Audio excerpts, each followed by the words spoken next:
सभी भाई बहनों को जय मसीह की। एक बार फिर मैं परमेश्वर के वचन के साथ पास्टर हृदय राम, अम्बेडकर नगर, उत्तर प्रदेश से बाइबल के कुछ रहस्यों को आप सबके सामने उजागर करने के लिए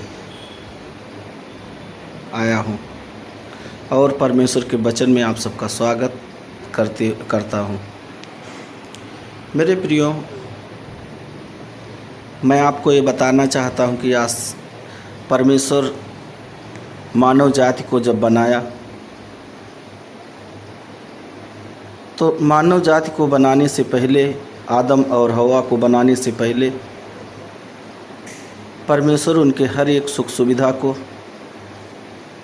सर्वप्रथम बनाया, क्योंकि परमेश्वर को पता था कि जिस मानव की सृष्टि मैं कर रहा हूँ उस मानव की ज़रूरत क्या क्या है।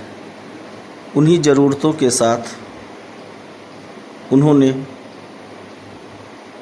वनस्पतियों का निर्माण किया, पृथ्वी का निर्माण किया, आकाश का निर्माण किया, तारागण का निर्माण किया और सूर्य और चंद्रमा को बनाया। उसी मानव जाति के लिए तमाम प्रकार के जानवर, जलचर प्राणी बनाया और इन सारे चीज़ों के ऊपर अधिकार परमेश्वर मनुष्य को दे दिया। उस अदन की वाटिका का निर्माण किया, क्योंकि परमेश्वर को पता था कि जिस मानव की सृष्टि मैं कर रहा हूँ उसकी सेहत और तंदुरुस्ती अच्छी रहने के लिए, उसका हेमोग्लोबिन का स्तर ठीक होने के लिए उसे फ्रूट की ज़रूरत है, विटामिन्स की ज़रूरत है। इसीलिए परमेश्वर सर्वप्रथम मनुष्य को बनाने से पहले सारे विटामिन्स का स्रोत, सारे कैलोरी का स्रोत जो एक शरीर को चाहिए, उन सारे चीज़ों का एक स्रोत पहले बनाया। इसके बाद में जब सारा कुछ परमेश्वर बना चुका, तब आखिरी में उसने मनुष्य की सृष्टि की। मनुष्य की सृष्टि करके और जो कुछ परमेश्वर अपने हाथों के द्वारा बनाया था उस पे मनुष्य को अधिकार दे दिया। लेकिन शैतान के भटकावे में